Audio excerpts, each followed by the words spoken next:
Hi, I am RAQUELIZA si MEJIA from ShockWaves Group. Public water treatment and distribution. What is public water treatment? Public drinking water system use different water treatment methods to provide safe drinking water for their communities. Public water system often use a series of water treatment steps that include coagulation, flocculation, sedimentation, filtration, and disinfection. Stages of public water distribution: collection, screening and straining, coagulation or flocculation, sedimentation, and clarification. Another is filtration, disinfection, storage, and distribution. So, stages of public water distribution. Number 1 is collection. Where does our water came from? How is it treated? How do we know is it safe to drink? To answer this question, it's important to go back to the basic. There are two main sources of water, surface water and groundwater. So let us first discuss what is surface water. Surface water is the total land area that contributes surface runoff to a river or lake is called a watershed, drainage basin, or catchment. The volume of water available for municipal supply depends mostly on the amount of rainfall. It also depends on the size of the watershed, the slope of the ground, the type of soil and vegetation, and the type of land use. So, sa surface water daw, nakadepende siya kung anong type ng mga lupa na ginagamit. Tapos kung gaano kalaki, kung gaano kalaki yung maiimbak na tubig doon. Second is groundwater. Groundwater is a common source for single homes and small towns, and rivers and lakes are the usual sources for large cities, although approximately 98% of liquid fresh water exists as groundwater. Much of it occur very deep. This makes pumping very expensive, preventing the full development and use of all groundwater resources. So, mostly daw, 98% daw ng liquid fresh water ay nag-e-exist sa groundwater. And take note, ginagawa daw mahal to para hindi tayo maubusan ng groundwater, saka mas lalo pang ma-develop yung paggamit natin. And source of water is, example, aquifer, groundwater. When aquifer is bounded by the water table on the top, the aquifer is called an unconfined aquifer. When an aquifer is confined between two much less permeable units, it is called a confined aquifer. Water pressure is called in confined aquifers is usually higher than pressure in unconfined aquifers. Source of water, surface water. Surface water is any body of water above ground, including streams, river, lakes, wetlands, reservoirs, and creeks. The oceans, despite being salt water, is also considered surface water. Screening and straining. Screening is the first unit operation used to wastewater treatment plants WWTPs. Screening removes objects such as rugs, paper, plastic, and metals to prevent damage and clogging of downstream equipment, piping, and appurtenances. Some modern wastewater treatment plants use both coarse screen and fine screen. So, ito yung water supply screening. Yan yung makikita nyo itsura niya. Yan yung bar screen. Yung ABC na yan, yung screen pipe and bypass pipe. Thank you! Okay, good day everyone. I'm RAMELLE AMOLO from BSc 2D. So, let me continue the discussion. The topics we discussed today are first, coagulation or flocculation, and sedimentation and clarification.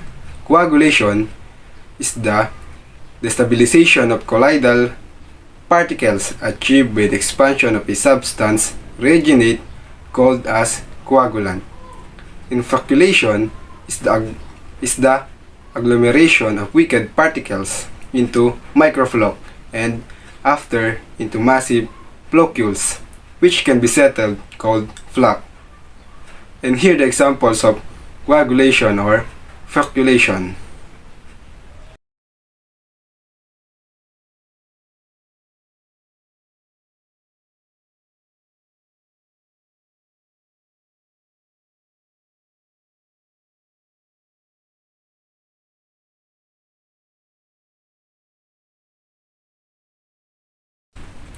The next topic we discuss is all about the sedimentation and clarification. Sedimentation and clarification are actual water treatment processes utilizing gravity or lightness to eliminate suspended solids from water. Strong particles entrained by the choppiness of moving water might be eliminated normally by sedimentation in the still water of lakes and seas. And here are the examples of sedimentation and clarification.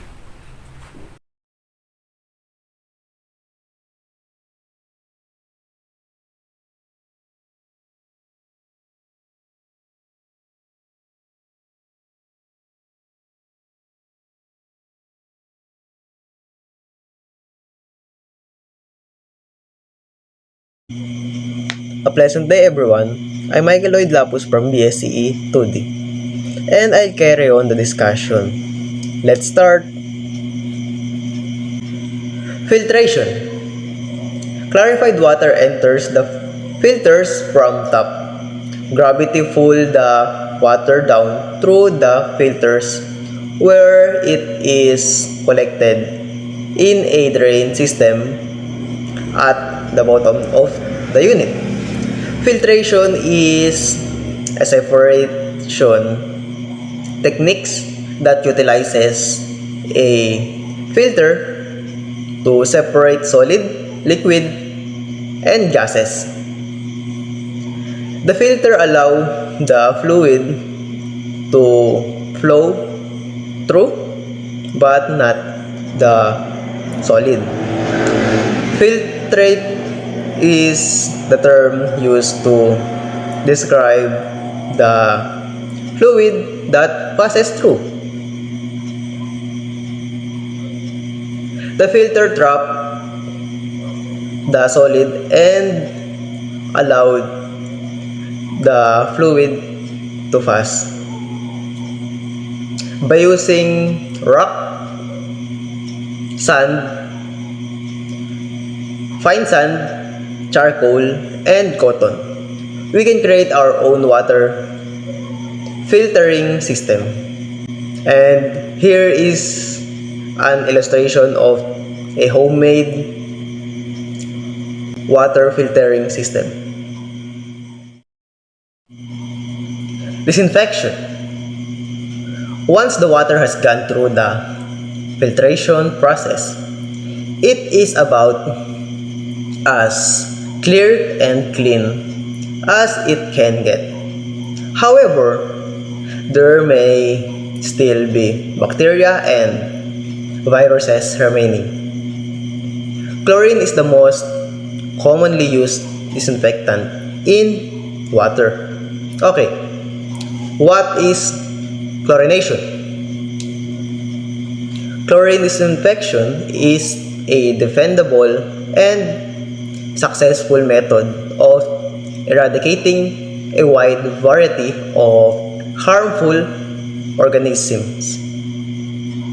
Chlorination is the method of sanitizing or disinfecting and killing bacteria in drinking water or any kind of water we use in our everyday life.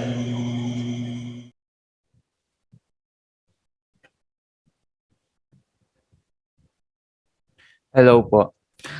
I-discuss ko naman ang storage at distribution system. Storage.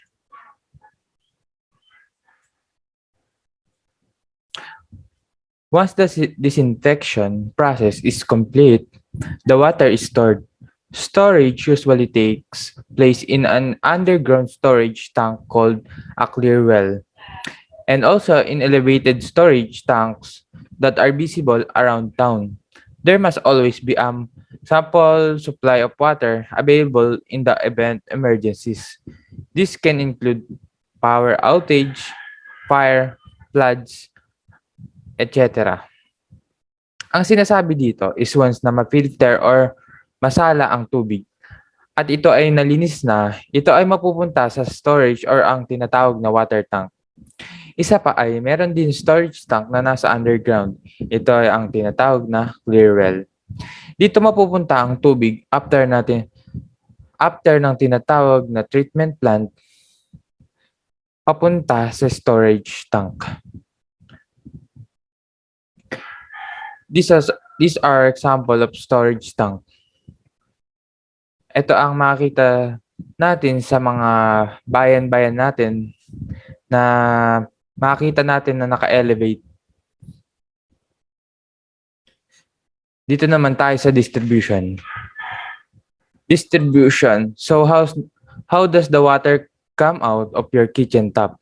The stored water is pushed through underground pipelines all over town in what is called the distribution system. The distribution system consists of large water pumps at the treatment plant, overhead water storage tank, large pipelines, smaller pipelines, fire hydrants, bulbs, and water meters in your front yard. So, paano ba nadidistribute ang tubig na nanggagaling sa stored water? Na-distribute ito sa pamamagitan ng mga large pipelines, small pipelines, and water meter. Ang large pipelines, ito yung mga nasa highway na nanggagaling sa mga pumping station. At ang small pipelines naman, ito ay nanggagaling sa large pipelines papunta sa metron ng kanya-kanyang mga bahay. At ito yung makita nyo sa labas ng bahay nyo. At ito ang example ng distribution system, water supply distribution system. Makikita natin dito is ito ang water source, tapos papunta sa treatment plant o ang tinatawag na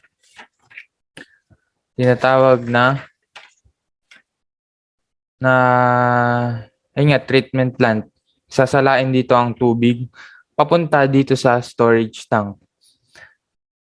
Tapos papunta dito sa mga bahay-bahayan natin. Thank you. Thank you, sir.